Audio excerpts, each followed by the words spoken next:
The dust had not yet settled on the road into Harlan Creek when Timothy Lawson pressed his forehead against the cool wooden post of his front porch and told himself, for the very last time, that he was not going to cry. He was 31 years old, broad-shouldered, sun-bronzed, with hands that had never once refused a day's honest work. And in exactly 3 hours, the Cattlemen's Bank of Harlan Creek was going to take every acre of the Lawson ranch away from him. He had known it was coming. He had watched it approach the way a man watches a storm rolling in across the flat Texas plains, slow at first, almost peaceful, and then all at once filling the entire sky until there was nothing else left to see. The year was 1882, and the land Timothy stood on had belonged to his family since his father, George Lawson, had staked the claim in 1851. 31 years of cattle, drought, celebration, and grief, all soaked into the same red Texas earth. George Lawson had died of a fever in the winter of 1879, leaving the ranch to Timothy, and a debt to the bank that Timothy had not fully understood until it was too late. Not because Timothy was careless. Not because he drank or gambled or let the land go to ruin. The drought of 1880 had hit the county so hard that half the ranchers in the territory had folded entirely. Timothy had held on, sold cattle at catastrophic prices, sold his mother's silver tea service to a trader passing through, and still the interest on the note had climbed faster than the river in spring. The bank had extended him twice, but Jonas Whitfield, the bank president, had made it abundantly clear in a letter delivered just last Thursday that the extension was finished. The loan was due in full by noon on the 14th of October, 1882. Today was the 14th of October. Timothy lifted his head from the post and looked out over the land. The morning light was long and golden, slanting across the pasture where his remaining 22 cattle stood in the cool air. His horse, a bay gelding named Anchor, was tied at the fence near the barn, already saddled. Timothy had planned to ride into town, stand in Whitfield's office, and let the man take what he was going to take with whatever dignity Timothy could muster. He was not a man who made scenes. His father had taught him that. He stepped off the porch and walked to Anchor, resting a hand on the horse's neck. Anchor turned and pressed his wide forehead against Timothy's chest, the way horses sometimes do when they sense a heaviness that words cannot carry. "I know," Timothy said quietly. He did not say anything more because there was nothing more to say. He had spent the last 3 nights on this porch going over every number in his ledger, every letter in his files, every scrap of paper his father had ever written, and the conclusion was always the same. He owed the bank $4,200, and he had $911 to his name. The gap between those 2 numbers was so wide it might as well have been the Colorado River. He was reaching for Anchor's bridle when he heard it. Hoofbeats, coming fast from the south road. He turned, squinting into the morning light, one hand raising automatically to shade his eyes. A rider was coming hard down the lane, not the lazy, swinging trot of someone passing through, but the deliberate, leaning gallop of someone who had somewhere urgent to be. The horse was a fine gray mare, not a working trail horse but something better bred, her mane loose and flying. And the rider was a woman. Timothy straightened slowly. She rode the way very few women he had ever seen rode, not side saddle, not delicately, but upright and forward with her heels pressed down and her dark traveling coat billowing behind her. Her hat, a narrow-brimmed thing with a blue ribbon, was hanging down her back by its cord because the speed had taken it clean off her head. Her hair, dark brown and pinned hastily, was coming loose in the wind. She came through the gate of the lane, which Timothy noted she had not stopped to open, meaning she had simply ridden around the fence line through the grass, and pulled the gray mare to a stop 10 feet from where he stood with a precision that sent a small cloud of dust rolling past his boots. For a moment she simply sat there, breathing hard, looking at him with eyes that were a remarkable shade of dark amber like the inside of a cedar knot. She had a leather satchel strapped across her body, and her expression was not that of a lost traveler. Her expression was that of a woman who had been riding through the night and had arrived exactly where she intended to arrive. "You are Timothy Lawson," she said. It was not a question. "I am," he said carefully. "Adelaide Talmadge," she said, and swung down from the mare with a single practiced motion that told him she had spent a considerable portion of her life on horseback. She landed in the dust, straightened her coat, and reached up to pull a pin from her hair so the whole loosened mass of it could be properly dealt with. She repinned it with 3 efficient motions, replaced her hat on her head, and looked at him directly. "I have ridden from San Marcos since yesterday afternoon," she said. "I need water for my horse, and I need 5 minutes of your time, and I need both of them immediately because I understand from Mr. Hargrove at the law office that you have approximately 3 hours before the bank forecloses." Timothy stared at her. "Who," he said slowly, "is Mr. Hargrove?" "Owen Hargrove. He was your father's attorney." "Owen Hargrove has been dead for 4 years. His son, then, James Hargrove." She was already moving toward the water trough near the barn, leading her gray mare by the reins. "He wrote to me in July, but the letter took 2 months to find me because I was in New Mexico. I came as soon as I read it." Timothy followed her because he could think of nothing else to do. He watched her mare drink, and he watched this woman, Adelaide Talmadge, pull the leather satchel from her body and open it with careful, deliberate hands. The satchel was full of papers.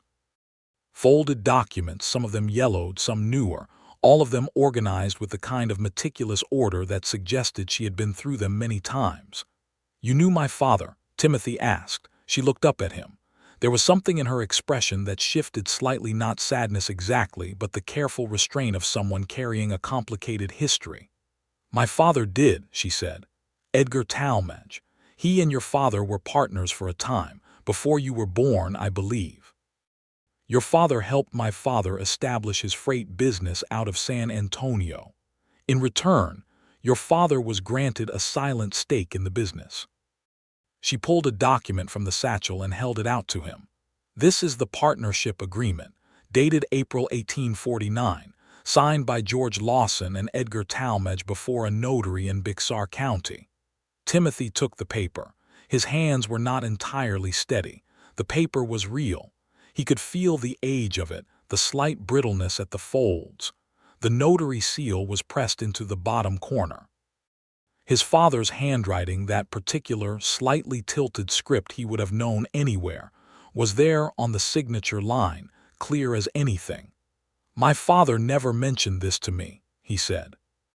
"My father never mentioned it to me either," Adelaide said, and there was a dry quality to her voice that Timothy would come to understand later was her particular brand of humor in difficult moments. "I found the agreement after my father died, in March of this year. When I wrote to the Hargrove office asking about the Lawson estate, James Hargrove confirmed that the partnership had generated ongoing revenue that was never formally dissolved." She pulled another document from the satchel. "This is an accounting. My father's freight company made a considerable profit from 1850 to 1871, when the railroad changed the routes and the company was restructured. Your father's stake, a full quarter share, was never cashed out.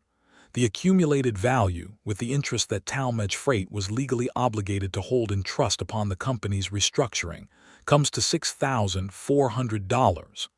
The morning went very still. Timothy read the number on the accounting sheet. He read it twice. Then he looked up at Adelaide Talmadge, who was watching him with those amber eyes that were absolutely calm, and he said, $6,000. $6,400, she said. "Minus whatever James Hargrove takes as his legal fee for processing the transfer, which he indicated would be no more than $200. That leaves you more than enough to settle the bank note, with a remainder." Timothy sat down on the edge of the water trough. He sat down because his legs decided without consulting him that sitting was the appropriate response to this information. Adelaide gave him a moment. She was good at giving people moments. He would discover. She stroked her mare's neck and looked out across the pasture and said nothing while he put the papers down on his knee and pressed the heels of his hands against his eyes and breathed. "Why," he finally said, "would you bring this to me? Why not simply keep it? Your father is gone. No one knew about the agreement. You could have held onto the money and no one would have known." She turned and looked at him with an expression that managed to be simultaneously patient and slightly sharp. "Because it is not my money, Mr. Lawson," she said. "It belongs to your family. My father owed your father a debt that was never settled, and my father is gone now and cannot settle it himself, so I am settling it for him." A pause. "My father was an imperfect man in many respects, but he was not a thief, and neither am I." Timothy looked at her for a long moment. The morning light was full and warm now, the kind of October light in Texas that has gold in it, slanting and sweet. Adelaide Talmadge stood in the middle of it with her traveling coat and her slightly askew hat and her leather satchel full of papers that had just saved everything he owned, and she looked so completely matter-of-fact about all of it that he almost laughed. He did not laugh, but the tension in his chest, which had been sitting there like a stone for the better part of 3 weeks, loosened by one distinct degree. "Miss Talmadge," he said. "Adelaide," she said.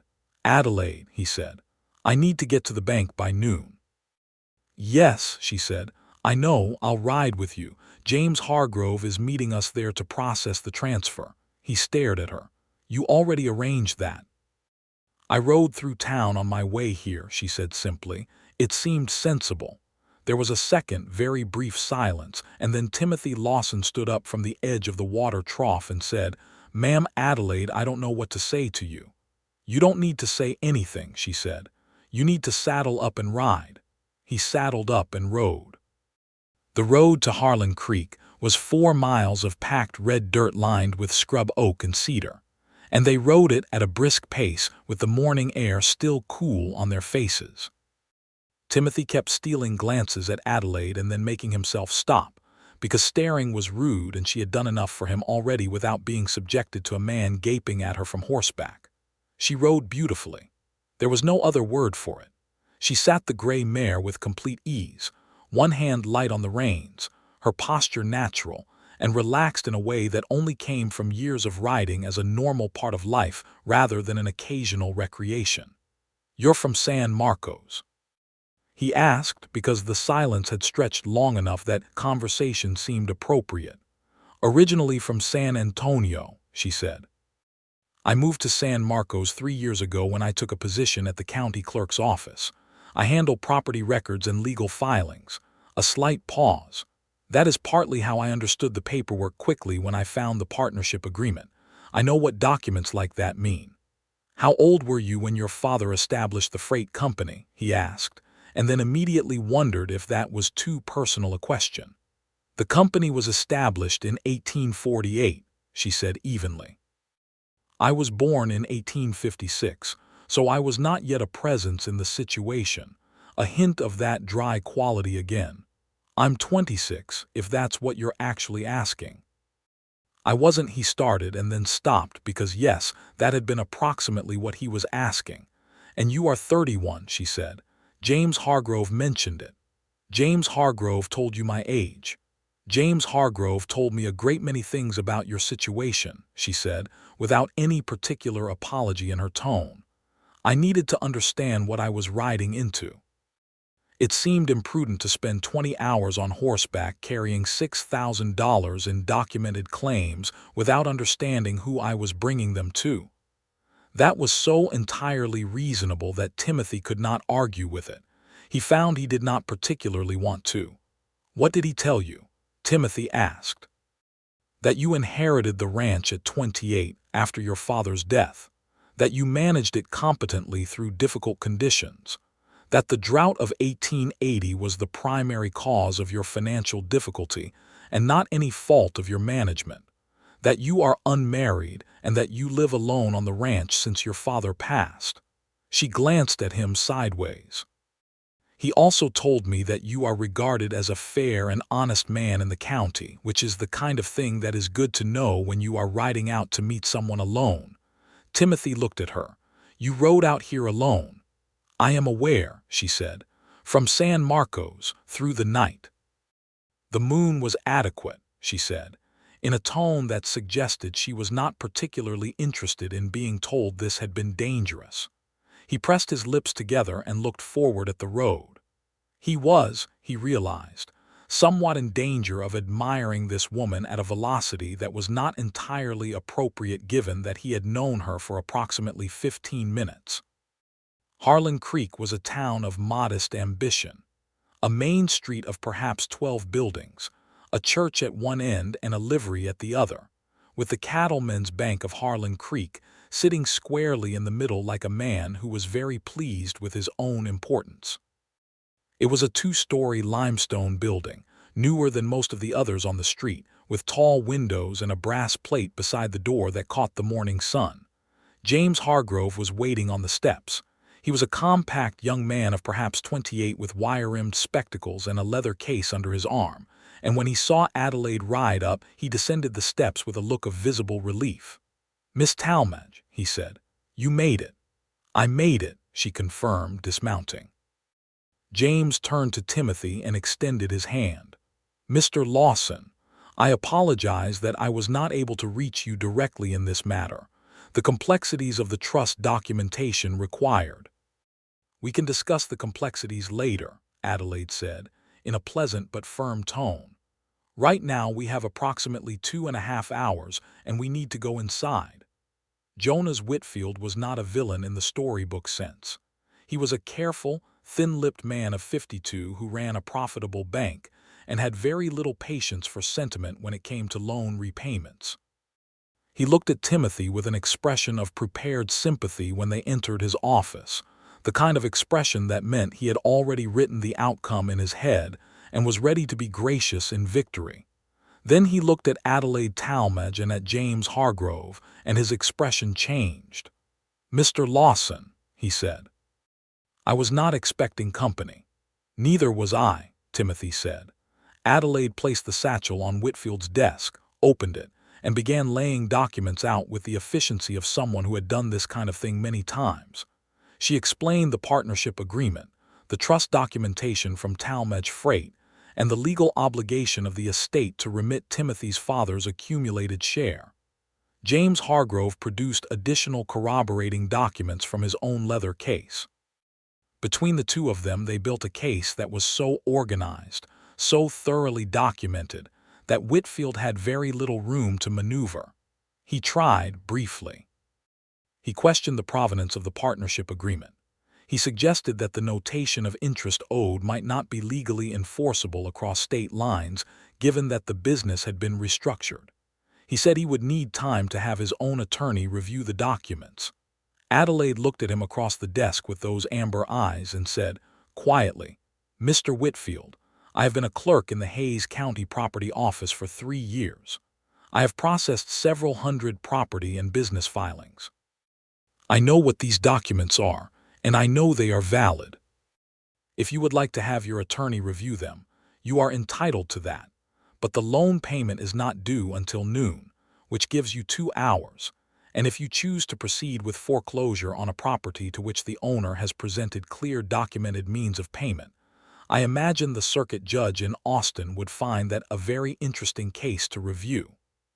There was a silence in Jonas Whitfield's office that was approximately 10 degrees colder than the air outside. Then Whitfield called in his clerk, and the business of processing the payment began. They were out on the steps of the bank before 11 o'clock, with a receipt in Timothy's hand acknowledging full payment of the loan and clear title to the Lawson ranch returned to his possession. The remaining balance of the transferred funds, just over $2,000 after the bank, the legal fees, and a modest additional charge James Hargrove had correctly anticipated, was deposited in a new account in Timothy's name. Timothy stood on the steps of the bank in the October sunlight and held the receipt and felt something very strange happening in his chest, which was that the stone that had lived there for 3 weeks was entirely gone. James Hargrove shook his hand warmly, said something about sending the final paperwork by post within the week, tipped his hat to Adelaide, and walked off toward his office down the street. Timothy looked at Adelaide. She was tucking the satchel's remaining contents back into order, clicking the buckle closed with a neat, final sound. When she looked up, she found him looking at her with an expression she apparently had not been expecting, because something in her own face shifted slightly, a slight softening around the eyes, a faint color in her cheeks that might have been from the morning chill or might have been something else. "It is done," she said. "It is done," he agreed. Looked down at the receipt, then back at her. "Adelaide, I don't have the right words for what you've done." "You don't need the right words," she said. "I told you that." "I know," he said, "but I have them anyway and I want to say them." He paused, turning his hat in his hands in a motion that was pure habit, the unconscious fidgeting of a man trying to choose the correct arrangement of honesty. "My father used to say that debts come in two kinds, the kind you owe the bank and the kind you owe to people. The bank kind can be settled with money. The people kind takes your whole life, and even then you might not get there." He met her eyes. "I'm going to spend my whole life trying to get there with you." Adelaide was quiet for a moment. Then she said, with that careful, controlled tone she used when something was affecting her more than she wanted to immediately show, "That is a considerable statement to make to someone you met this morning." "It is," he agreed. "I apologize if it is too much." She looked at him for a long moment and then she said, "It is not too much. It is exactly the right amount." She looked away, down the main street of Harlan Creek, where the ordinary business of a Tuesday morning was proceeding entirely, without awareness of the extraordinary thing that had just happened. "I did not come here expecting anything beyond delivering what was owed." "I know," he said. "I have a position in San Marcos," she said, as if she was cataloging the facts of her own life out loud. "I have an arrangement for my horse and my rooms. I have a life that is already established." "I know that too," he said. She turned back to him. "Then why," she said, with a note in her voice that was both challenging and underneath the challenge something quieter and more searching, "are you looking at me like that?" Timothy thought about that for a moment. He was aware that he was standing on a bank step in the middle of Harlan Creek's main street, and that this was not the time or place for certain kinds of conversation. He was also aware that this woman, who had ridden through the night carrying documents that had saved his life's inheritance, was standing 4 feet away from him, and that the distance felt significant in a way he could not fully explain. "Because," he said, "I think you came here for more than delivering what was owed, and I think you know that." Adelaide Talmadge held his gaze for 3 full seconds. Then she looked down at the satchel in her hands and said, "I have been riding since yesterday afternoon, and I have not eaten since last night. Is there somewhere in this town where a person can get a proper breakfast?" He took her to Mabel Greer's dining room, which occupied the back half of the general store, and served the best biscuits in Harlan Creek without argument.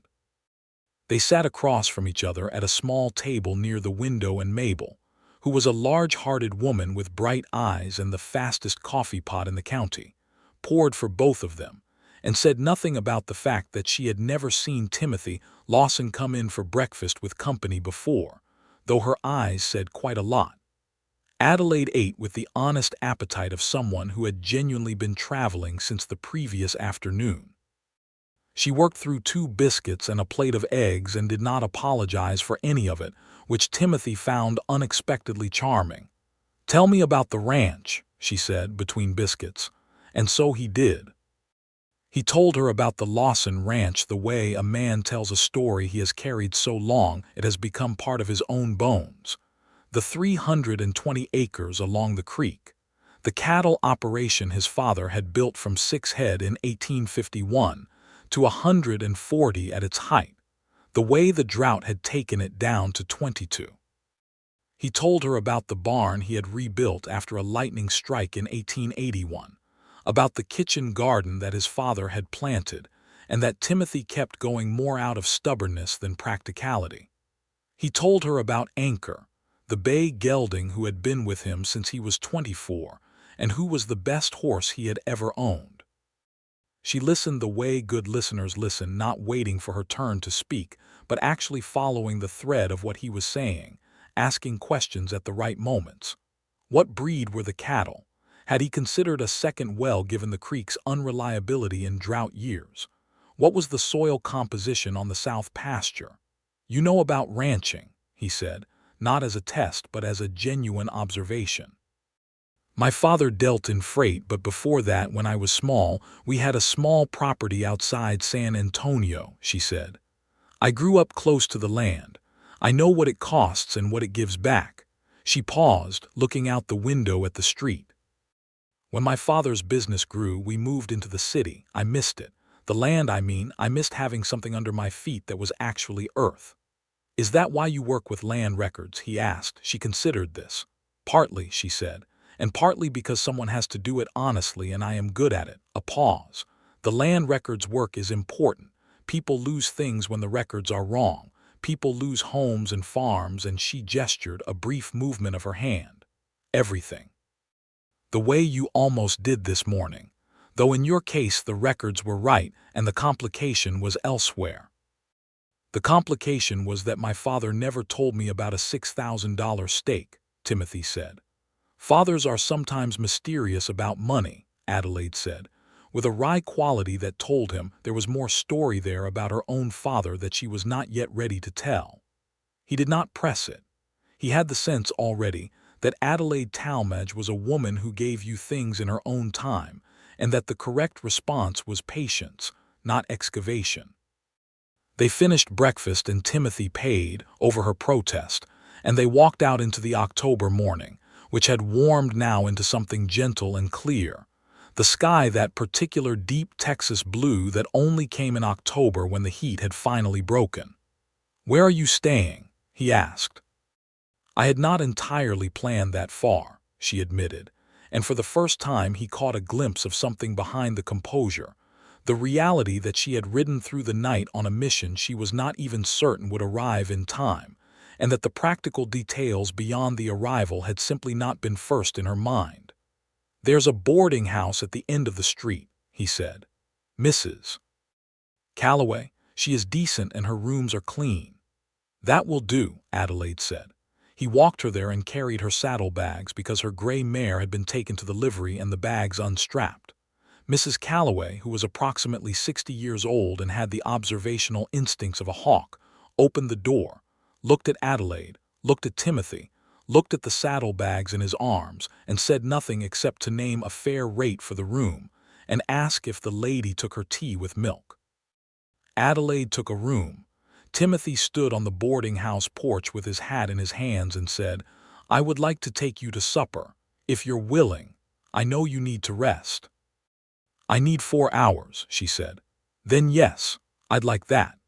He rode back to the ranch with the receipt folded in his coat pocket, and he sat on the porch for a long time looking out at his land, still here, still red-earthed and cedar-scented and real, and he thought about Adelaide Talmadge. He thought about her riding through the night with a satchel full of documents that she had no legal obligation to deliver. He thought about the way she had handled Jonas Whitfield, not aggressive, not loud, but absolutely immovable, like a cedar post sunk 4 feet into good soil. He thought about the color that had come into her cheeks when he had said he would spend his whole life trying to settle what he owed her, and the way she had looked down at her satchel with a smile she was carefully not showing him. He thought, sitting on that porch, that he had not once in 31 years of living felt quite so clearly, and suddenly, the absence of something that he was only just now discovering he had been missing. He cleaned up, changed his shirt, and rode back into town at 5:30. She was waiting on the boarding house porch, and she had changed too, a plainer dress than he might have expected, a dark blue cotton that suited her, with her hair pinned properly and her hat left inside because they were walking. She had color from the sun in her cheeks, and the 4 hours of sleep had taken the road, weariness out of her eyes.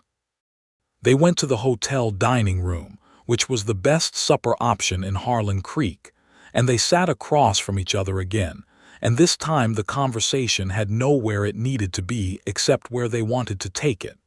He learned things. He learned that her mother had died when Adelaide was 9, and that she had been raised largely by her own determination, and by a series of housekeepers her father hired, and then drove away by being difficult to live with. He learned that she had taught herself to read property law from the manuals in the county clerk's office, because she thought it was the most useful kind of knowledge for a woman who intended to remain financially self-sufficient. He learned that she had one younger brother, Daniel, who was 22 and currently working as a surveyor's assistant in New Mexico, which was why the Hargrove letter had taken so long to find her. It had been forwarded to New Mexico first by mistake.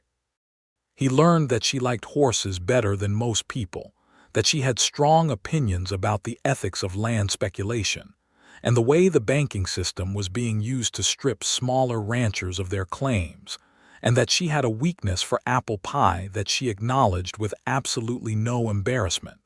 He told her about himself, too.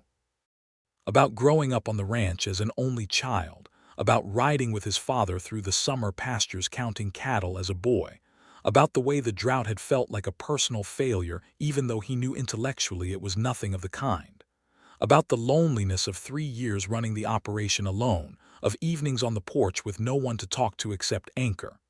"Do you not have neighbors?" she asked. "The Perriman family is 4 miles east," he said.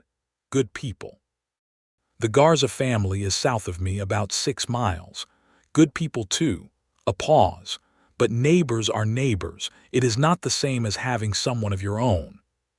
She looked at him across the table and said nothing for a moment. Then she said, "No, it is not the same." The candle on the table between them burned low while they talked, and Mabel's cousin who worked the hotel dining room came by twice to refill their coffee cups and gave Timothy a significant look the second time that he pretended not to notice. They walked back toward the boarding house in the October night air, which had gone cool and sweet-smelling, with stars thick above them and the occasional sound of piano music drifting from the saloon at the far end of the street. At the boarding house steps, Adelaide stopped and turned to him. "I had planned to ride back to San Marcos tomorrow," she said. "I know," he said. "I have work on Monday." "I know that too," she looked at him. "You are going to ask me not to." "I am going to ask you if you would stay one more day," he said. "I would like to show you the ranch, the actual land, not just the receipt for it." He paused. "I would like you to see what you saved."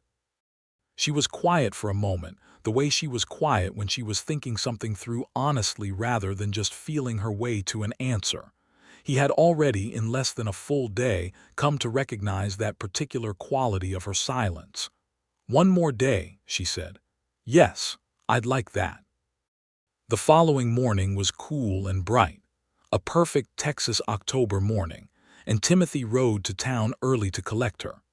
She was already on the porch with her hat on, and a small paper-wrapped parcel that turned out to be 2 biscuits she had persuaded Mrs. Calloway's kitchen to part with, which she offered him with a matter-of-fact practicality that he found quietly delightful. They ate the biscuits on horseback going back down the lane, and Timothy watched Adelaide's face as the ranch came into view, the house first, low and solid and built from the same limestone as the land it sat on, then the barn, then the long sweep of pasture down to the creek that ran silver and quiet through the property's southern edge. She slowed her mare and looked. "How long did it take your father to build the house?" she asked. 3 years, he said. "He started with 1 room. Added the rest as he could afford it. The last room was added in 1869 when I was 18. It is a good house," she said. "You can see it from here. The proportions are right. It belongs in the land." He showed her everything. They rode the full perimeter of the 320 acres, and he explained the water situation, the creek that was reliable in normal years but had run dangerously low in the drought, the single well near the barn, his plan for a second well on the south pasture that the money from the trust account would now make possible. He showed her the cattle, the 22 remaining head, and explained his plan to rebuild the herd over the next 2 to 3 years with careful purchasing and management. She asked good questions. Smart questions, the kind that told him she was actually processing what he showed her and thinking about the logic of it.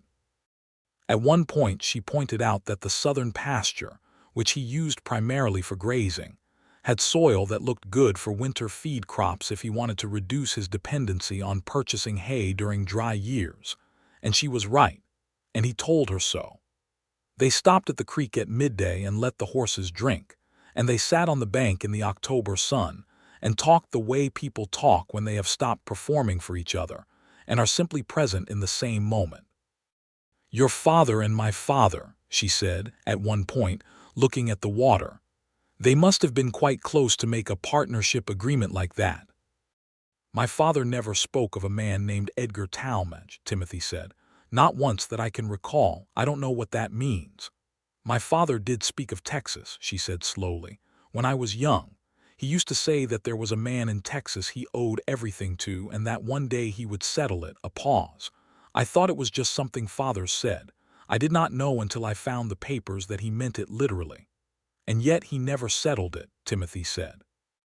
"No," she said, with the careful tone she used for things about her father that were complicated. "He intended to. I believe that. But he was a man who was better at making money than at the discipline of following through on obligations that did not have an immediate deadline." A pause. "In the end it fell to me." Timothy looked at her profile, the clean line of her jaw, the slight furrow of her brow that came when she was being honest about something difficult. "Thank God it did," he said quietly. She turned to look at him. The afternoon light was full and warm on her face, and she looked, in that moment, not composed and efficient and precise, but simply open, the way a person looks when they are in a place that has gotten past their defenses without them entirely noticing. "Timothy," she said, and it was the first time she had used his given name without the formality of context around it, and he felt it like a chord struck in a quiet room. "Yes," he said. "I don't know what this is," she said, gesturing vaguely at the space between them, at the afternoon, at the creek and the ranch, and the whole impossible circumstance of the past day and a half. "I came here to deliver papers. That is all I came to do." "I know," he said, "but you are still here." "I said I would stay one more day," she said.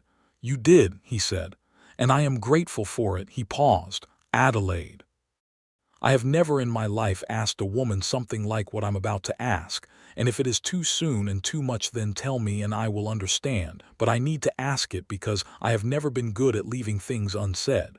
She looked at him steadily. "Ask it. Would you come back?" he said. "Not to deliver something, not because of an obligation, just, would you come back?" The creek moved quietly beside them, and a red-tailed hawk turned lazy circles in the blue sky above the pasture, and the gray mare flicked her tail at something. The whole world seemed to hold very still. "I think," Adelaide said slowly, "that I am not entirely sure I want to leave in the first place." The quiet that followed that sentence was one of the best Timothy Lawson had ever sat inside. She rode back to San Marcos 2 days later, having taken an extra day after the extra day, which she explained to herself as being perfectly logical, because she needed to ensure the transfer documents were correctly filed with the Harlan Creek County Clerk before she left, which was true, and had nothing at all to do with the fact that Timothy had taken her to see the sunrise from the south pasture on the second morning, and she had stood in the October light next to this quiet, honest, serious man and felt, for the first time in a very long time, that she was somewhere she was supposed to be. She filed the documents. She bid him goodbye on the road south out of Harlan Creek. He stood by Anchor and held his hat and said, "I will write to you." "I will write back," she said. He wrote to her the following Tuesday. The letter arrived in San Marcos the following Friday, and she read it 3 times before setting it down, and then picked it up and read it once more. He was not a poetic writer. He did not attempt flourishes or borrowed phrases. He wrote the way he talked, directly, with care, with the particular honesty of a man who did not have patience for saying things he did not mean. He told her about the cattle, about his plans for the south pasture well, about Anchor developing a minor lameness that turned out to be a stone bruise and was already resolving. He told her that the ranch felt different since she had seen it, and that he thought the reason was that seeing it through her eyes had reminded him what he was working toward instead of just what he was working to preserve. And at the end he said, simply, "I hope the road back to San Marcos was safe and that you arrived home without incident. I find I am looking forward to your letter with a considerable degree of impatience that I suspect would embarrass me if I thought about it too long. So I am not thinking about it. I am simply waiting. T. Lawson." She wrote back that same day, which she told herself was because she happened to have a free afternoon, which was approximately half true. The letters went back and forth through October and November, each one longer than the last. They wrote about the land, about their work, about their fathers, and the strange, unexpected thread of history that had brought them together. Adelaide wrote about a complicated property dispute she was helping to untangle in the clerk's office. A situation involving a family who had been farming land for 20 years that a speculator was attempting to claim on a technicality, and the satisfaction she felt when she found the flaw in the speculator's argument that unraveled his case entirely. Timothy wrote about beginning the process of rebuilding his herd, about purchasing 6 good heifers from the Garza family's surplus stock, and the cautious optimism he felt watching them settle into the south pasture. In November, she wrote to him and mentioned that her brother Daniel had returned from New Mexico for the winter and was staying in her rooms in San Marcos, which meant that she had been spending more time at the county clerk's office simply to have space to think. Timothy wrote back and said that she was welcome at the ranch any time she wanted space to think, and that the spare room had a window that faced east and the mornings were very quiet. She came back in December. She had told herself it was a reasonable thing to do.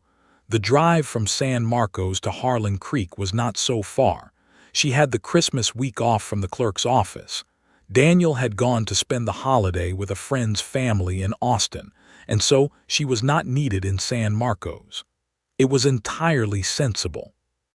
She arrived on the 20th of December to find the ranch covered in the light dust of an early frost, and Timothy standing on the porch in a way that told her he had been watching the road for some time, though he would not admit this if asked, and she would not ask. They shook hands at first, which was correct and proper, and then stood looking at each other for a moment with the awareness that several hundred letters worth of growing understanding, and something warmer than understanding, was sitting in the air between them with nowhere to go. "Come inside," he said. "The stove is going." The week of Christmas at the Lawson Ranch was the most content Timothy had been in a long time, and possibly the most content he had ever been in his adult life. There was nothing dramatic about it, no great event, no crisis, just the quiet pleasure of two people discovering how naturally they occupied the same space. Adelaide took the east-facing spare room and woke early every morning to sit with her coffee at the window and look out at the frost-silvered pasture, which she did not tell him, but he figured out by the second morning when he brought her a second cup without being asked, and she accepted it without comment, which meant she had expected him to understand this about her without explaining it, and he had. They worked together during the days. She helped him with the ledgers, not because he asked, but because she sat down at the table where he had them spread and said, "You are carrying the cattle costs in the wrong column, and it is making your totals appear worse than they are," which was true. And together they reorganized the entire accounting system in an afternoon while a beef stew simmered on the stove. They rode the property every day. He showed her the site he had chosen for the south well, and she pointed out a better location 30 yards north that had different soil composition and was more likely to reach water at a useful depth, which she knew from her work with property surveys. He shifted the plan. He had a feeling he would be shifting plans to account for her perspective for the rest of his life, and the feeling was entirely welcome. In the evenings they sat by the stove with the lantern lit and read, or talked, or occasionally played cards, at which she was better than him by a margin she did not try to disguise. The night of Christmas Eve she beat him at 3 consecutive hands of piquet and then looked up at him across the table with those amber eyes lit gold in the lantern light and said, "You play very honestly. It makes you somewhat easy to read." "Does it?" he said. "Yes," she said, and there was something in her tone that had moved beyond cards entirely. He looked at her across the table. Outside the window, the December night was clear and cold and full of stars. The stove ticked and settled. Anchor shifted in the barn, a faint sound that traveled across the frost-quiet night. "Adelaide," he said. "Yes," she said. "I would like very much to ask you something." She set her cards down on the table, face down, with the slow care of someone making a deliberate choice. "Then ask it," she said. "I would like to ask you if you would consider making a permanent arrangement," he said. "Of the kind that would mean you didn't need to go back to San Marcos, or if you needed to go back, you'd have a reason to come back here." He paused. "I know it is fast. I know that we have known each other for not quite 3 months. I know you have a life and a position and a self-sufficiency that you have built with considerable effort and that I have no interest in asking you to dissolve. A breath. I am asking you to add to it, not replace it. I am asking if you would be willing to add me." Adelaide Talmadge looked at him for a long and quietly electric moment. "You are asking me to marry you," she said. "I am," he said. "On Christmas Eve," she said. "It seemed like the right night," he said. She looked at the cards on the table.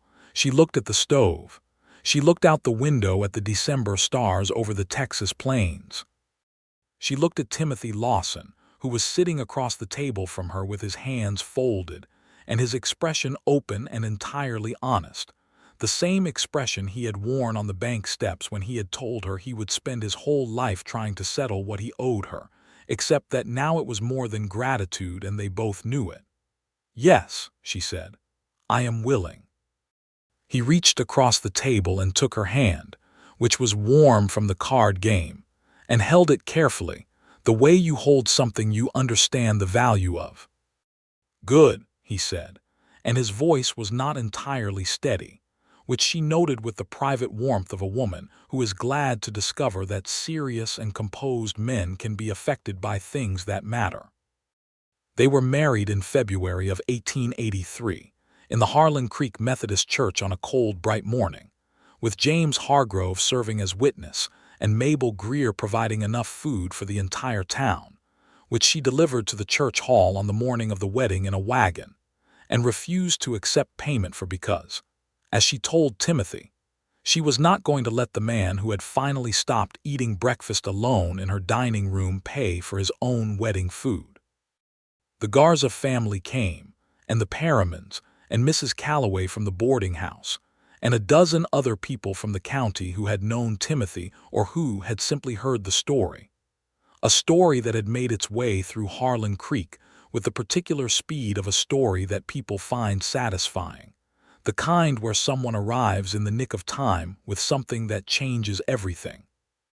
Adelaide wore her best dress, the dark blue one, because she did not own a white wedding dress and had no interest in purchasing one for a day when everything she needed was already present. She carried a small bunch of dried cedar and winter grass tied with ribbon, because it was what the land offered in February, and she thought that was correct.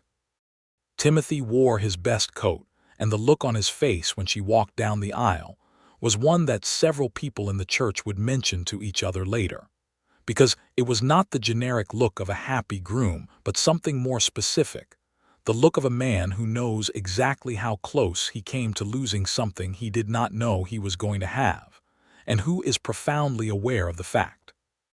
After the ceremony, after the food and the toasts, and the general celebratory business of a small-town wedding conducted in good faith by people who genuinely liked the parties involved, they rode back to the ranch together in the late afternoon winter light, side by side on their horses, Anchor and the gray mare, whom Adelaide had officially named Meridian, which was a surveying term for a line you navigated by, and which Timothy had accepted as the most Adelaide name for a horse that it was possible to imagine.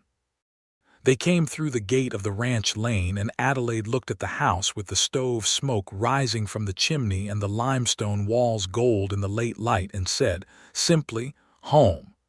Timothy looked at her. "Home," he agreed. The first year of their marriage was busy in the way that first years on a working ranch always are, but it was the best kind of busy, the kind filled with purpose and progress, and the deep satisfaction of two people who are genuinely well suited to each other discovering, in the day-to-day reality of shared life, that they are even better suited than they had thought. Adelaide did not give up her work with legal records. She corresponded regularly with the Hayes County Clerk's office on a consulting basis, handling filings that could be managed by post, and twice made the trip to San Marcos to handle matters that required her physical presence. Timothy never once suggested she should not. He drove her to the stage line himself on those trips and told her he would expect her letter when she arrived, and she always sent it, and he always replied by return post. The south pasture well was drilled in March of 1883 at Adelaide's recommended location and struck a strong vein at 40 feet, which the well driller confirmed was unusually good for the area, and which Timothy attributed to the fact that his wife knew more about land than most men he had ever met. The winter feed crops went in on the south pasture in the fall of 1883 and produced a harvest that reduced his hay purchasing costs significantly for the following winter. The cattle herd rebuilt steadily. By the end of 1883, they were at 41 head. By the end of 1884, they were at 68, which was approaching the kind of numbers that would make the operation genuinely profitable rather than merely self-sustaining. In the summer of 1883, Adelaide's brother Daniel came to visit from New Mexico, now 23 and still working as a surveyor's assistant, with the easy manner of a young man who has spent a year in the outdoors and found it agrees with him. He and Timothy got along well, both of them quiet, both of them practical, both of them inclined to do things rather than talk about doing them. And Daniel rode the property with Timothy for 2 days, asking intelligent questions about the operation that confirmed for Timothy that the Talmadge capacity for understanding land ran in the family. Daniel sat with Adelaide on the porch the evening before he left, and they talked the way siblings talk when they have been apart long enough that the conversation has depth to it. About their father, about the freight company, about the odd and circuitous path by which the partnership agreement had come to light. Adelaide told him about riding to Harlan Creek with the satchel and arriving 3 hours before the foreclosure, and Daniel listened with his forearms on his knees and then said, "You always were the one who actually did things." "Someone had to," Adelaide said. "Is it what you wanted?" Daniel asked. "This life here, not the records work or San Marcos. This." He gestured at the ranch, at the evening light over the pasture, at the interior of the house where Timothy's lamp was visible through the window. Adelaide was quiet for a moment. Then she said, "I did not know what I wanted until I rode in that gate and saw him standing there looking at his horse. And then I thought, this is the kind of man my father was not, and I have been waiting for this kind of man without knowing I was waiting." Daniel nodded, apparently satisfied with this answer. "He's good," Daniel said. "For what it's worth from a brother, he's the good kind." "I know," Adelaide said. In October of 1883, almost exactly 1 year from the morning Adelaide had ridden hard down the lane with her leather satchel, Timothy planted a small kitchen garden addition near the back of the house with an apple tree sapling he had ordered from a nursery in Austin. It would take years to bear fruit. That was the point. Adelaide found him tamping the soil around the base of the sapling in the October afternoon light and stood watching him for a moment from the back doorway, and something about the scene, the October light, the year, the apple tree caught in her chest with a warmth that was almost overwhelming. "You remembered," she said. He looked up at her from his crouch beside the sapling, and his expression was the quiet, direct kind that meant he was entirely serious. "You told me in August that you never had an apple tree growing up," he said. "That you always thought you would have one someday." She crossed the yard and stood beside him and looked at the small sapling, which was perhaps 2 feet tall and had 3 remaining leaves on it in the October air. "It will take 5 years to bear," she said.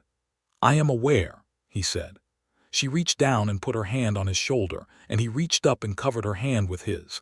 And they stayed there in the October afternoon beside the small apple tree that stood for all the years ahead of them, and neither of them needed to say anything at all. The news, when it came, arrived in November of 1883, which was that Adelaide was expecting their first child. She told him with a directness that was entirely characteristic, simply sat down across the breakfast table from him one morning and said that they were going to need to order the cradle that had been in his parents' house and that had been stored in the barn loft since 1879, because they were going to need it by the following July. Timothy sat very still for a moment. Then he got up from the table, came around to her side, and knelt beside her chair and took both her hands and said nothing for a long time because the depth of what he was feeling exceeded his capacity to put it into words quickly, and he was the kind of man who would rather be silent than insufficient. Adelaide looked down at him and said, with that almost imperceptible softness that lived underneath her precision, "Timothy." "I know," he said. "I know. I'm here." The winter of 1883 into 1884 was a full one, Adelaide managing her correspondence work and the ranch accounts from the house, Timothy expanding the operation, both of them planning for the summer that would bring a new Lawson to the ranch. Adelaide wrote long letters to Daniel in New Mexico and received his enthusiastic, if slightly bewildered, response. He was 23, and the idea of becoming an uncle seemed to genuinely astonish him, though he promised to come for the summer if his surveying work allowed. It did allow. Daniel arrived in June of 1884 with a new hat and a present for the baby that turned out to be a small carved wooden horse, which he had made himself during the evenings in his survey camp, which Adelaide held up to the light and said was one of the finest things she had ever been given. "It's for the baby," Daniel said. "The baby will not appreciate it for several years," Adelaide said. "I will appreciate it in the meantime."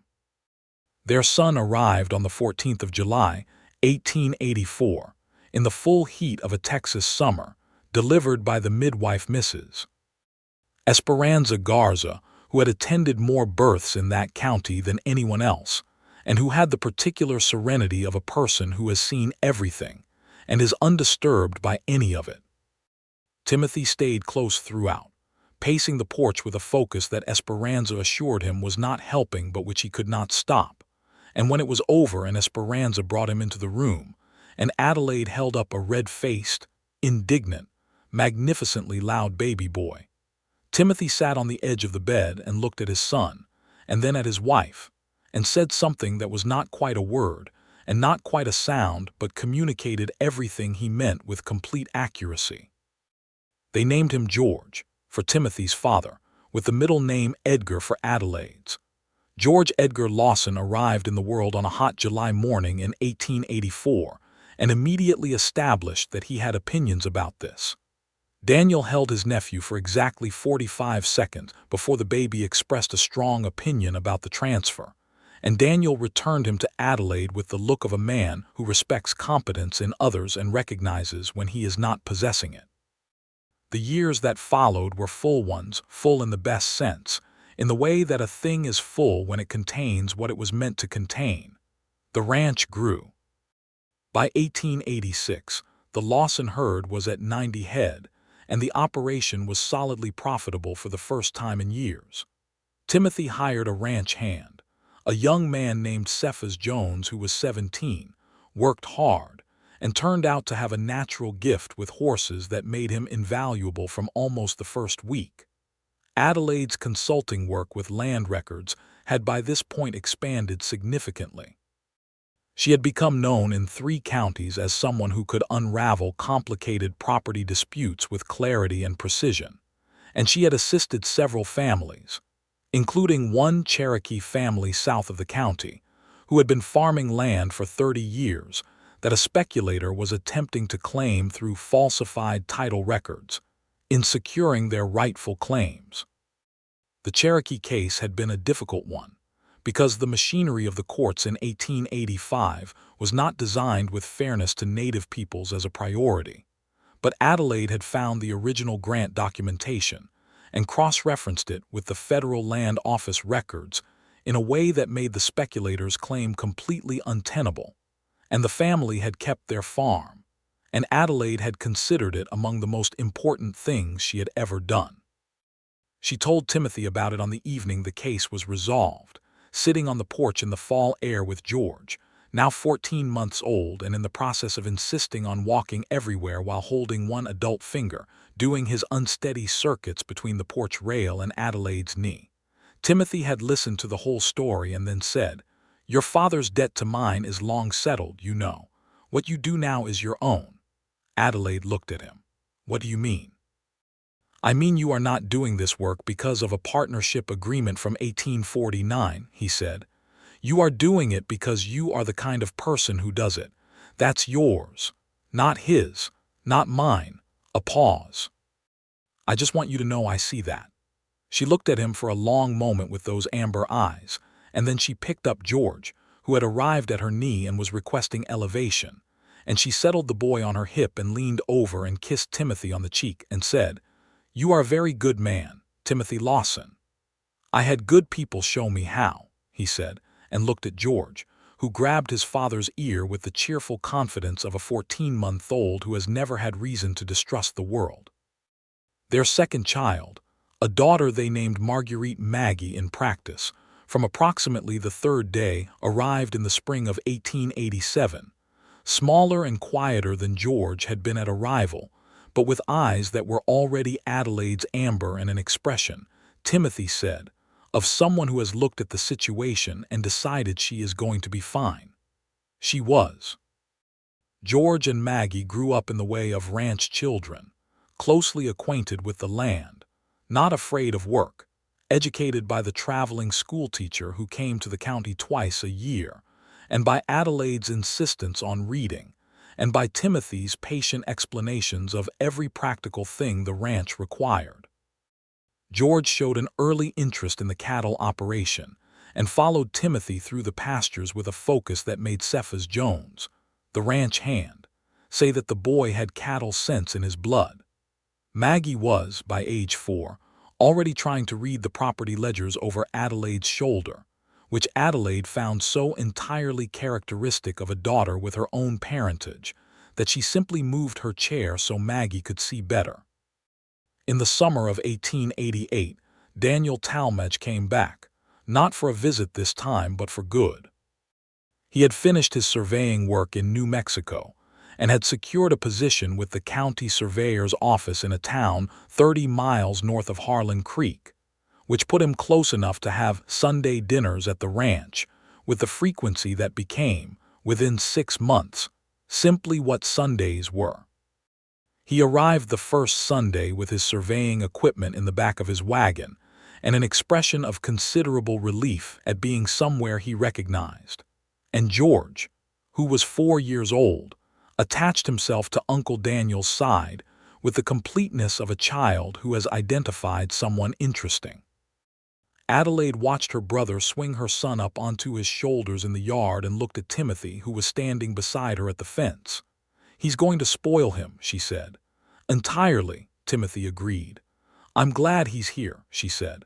"So am I," Timothy said, and meant it on Adelaide's behalf as much as his own. The apple tree bore its first fruit in the fall of 1888. A modest harvest, maybe a dozen apples, nothing remarkable by any objective measure, but remarkable to Adelaide and Timothy by every measure that mattered. Adelaide made them into a small pie that she served on a Sunday evening with the whole family present: George, Maggie, Daniel, Cephas, who was invited for supper with regularity by this point, and accepted with the quiet gratitude of a young man who has found the place he fits.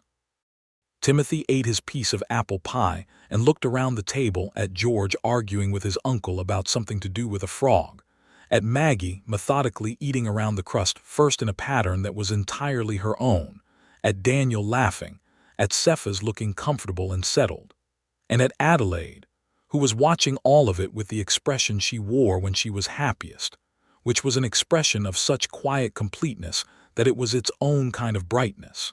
She caught him looking and raised an eyebrow. "The pie is good," he said. "It is our apple tree," she said. "It was always going to be." He reached across the corner of the table and covered her hand with his, the same gesture he had made in the yard 5 years ago beside the sapling, and she turned her hand over and held his, and the table was full and warm and loud and absolutely, completely what it was supposed to be. There had been a time, and it was not even 10 years ago, not really so long in the counting of years, when Timothy Lawson had stood on this same land and pressed his forehead against a porch post and told himself for the last time that he was not going to cry, and the stone in his chest had been so heavy that 300 acres of good Texas earth had not seemed like enough to hold it. He had been 3 hours from losing everything. She had ridden in with papers he did not know existed, and everything else, every letter, every morning, every cattle count and ledger correction and apple tree and child's laugh at the Sunday table. Everything else was the world that lived inside those 2 sentences, the whole, long, warm, real story of what happened when the right person arrives in time. Adelaide that evening, after the children were in bed and Daniel had ridden back to his rooms in town, and Cephas had gone to the bunk room, and the house had settled into its familiar quiet, came and sat beside Timothy on the porch steps where he was looking out at the October night. The air smelled of cedar and cool earth and faintly of the apple pie still warm in the kitchen. "What are you thinking?" she asked. He put his arm around her and she settled into his side with the ease of years of doing exactly this. "I was thinking about the morning you rode in," he said. "The way you looked, like you had somewhere to be and you were going to get there." "I did have somewhere to be," she said. "You had no idea, though," he said. "Not really. You could not have known what it would come to." She was quiet for a moment. Then she said, "I knew something." She paused. "When I was packing the satchel in San Marcos, the night before I rode out, I kept thinking about what James Hargrove had told me about you, that you were a fair and honest man, that you had held on through everything you could hold on through." A pause. "I had spent a year looking at those partnership documents and thinking about how to deliver them, whether to send them by post or through a lawyer. And then when I knew the deadline was 3 days away and there was still no record of anyone having told you, I thought, I need to go myself." She looked out at the night. "I told myself it was because the documents were too important to trust to the post, and that was true. And," he said, a small, warm pause, "and I wanted to see for myself what kind of man needed saving," she said. "I wanted to see what kind of man my father had been connected to." "And what did you find?" he asked. She turned her head and looked at him, and the October moon was up, and its light was gentle and clear and entirely sufficient for seeing her face, which was the face he had been looking at across tables and over fences and through lamplight and morning windows for 6 years, and which he had never once looked at without being aware of how much he was seeing. "I found you," she said simply.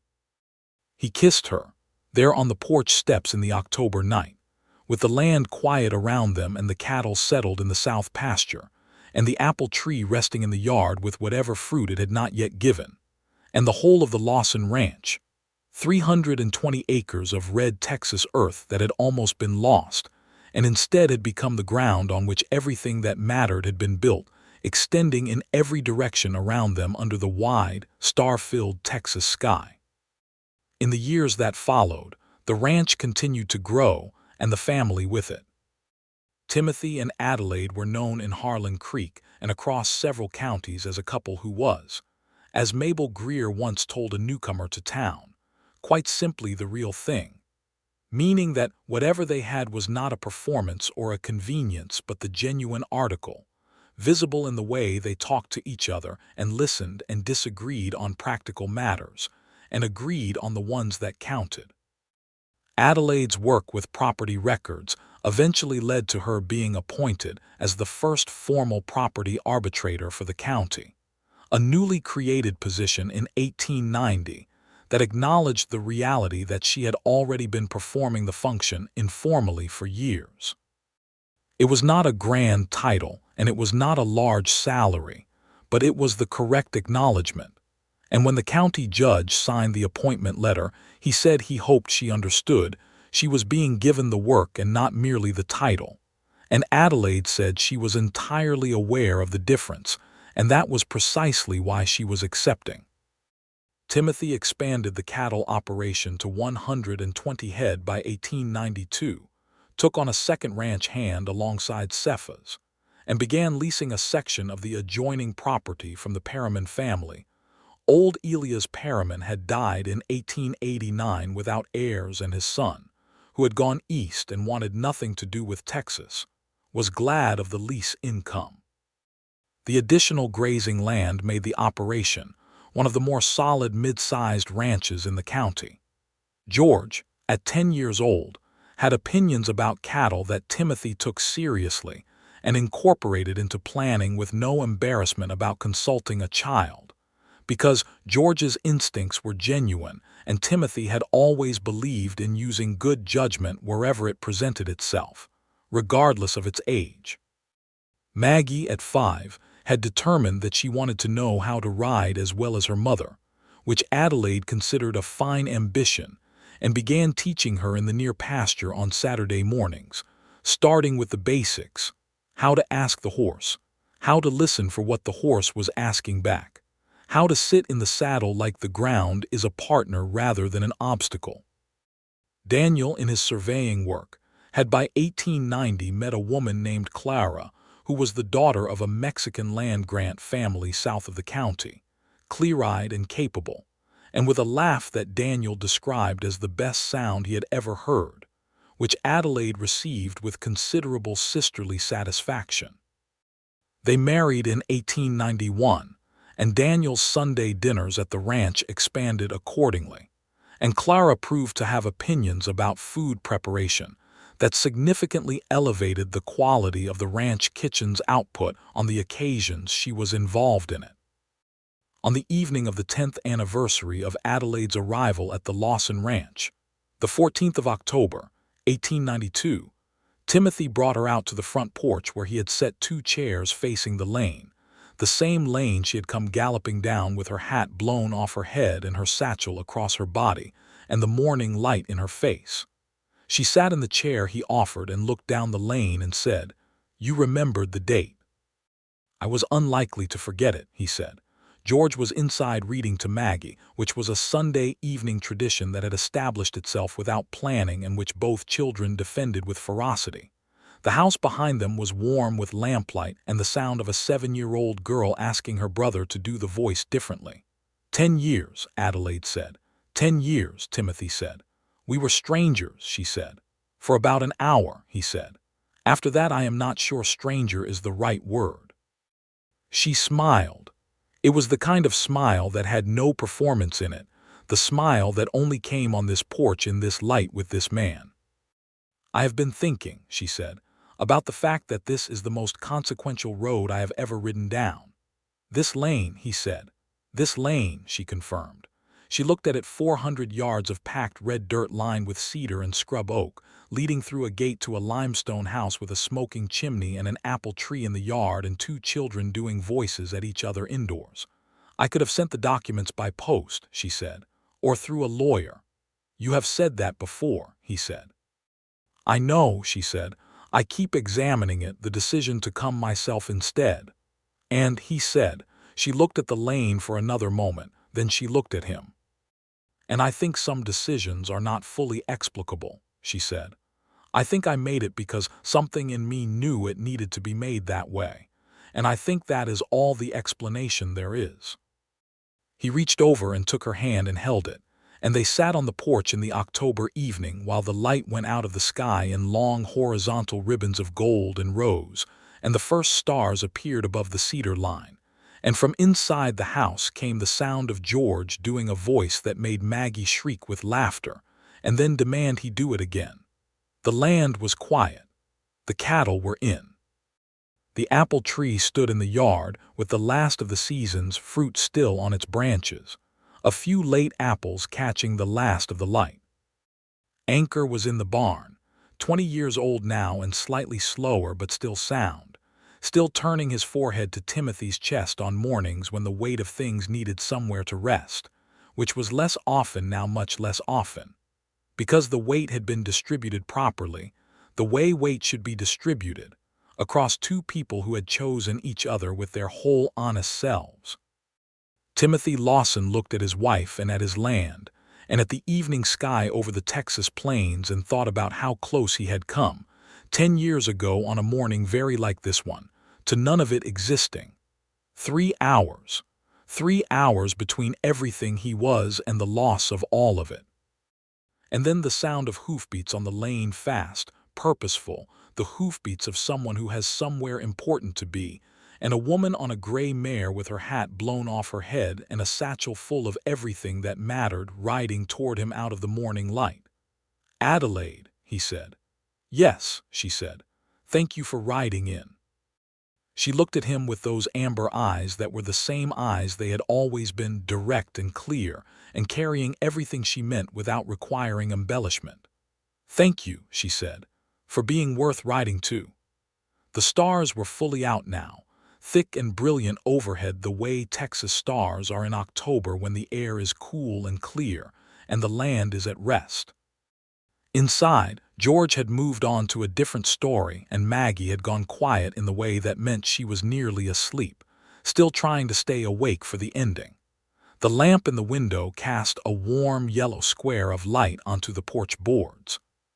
Somewhere in the far pasture one of the cattle called once, a low and comfortable sound, and then everything was still again. Timothy and Adelaide sat together on the porch of the ranch that had almost been lost and instead had been kept, and then built, and then filled with life, and they did not say anything more because nothing more needed saying. The story was complete. The land was theirs. The children were inside. The apple tree stood in the yard. Everything that mattered was exactly where it was supposed to be.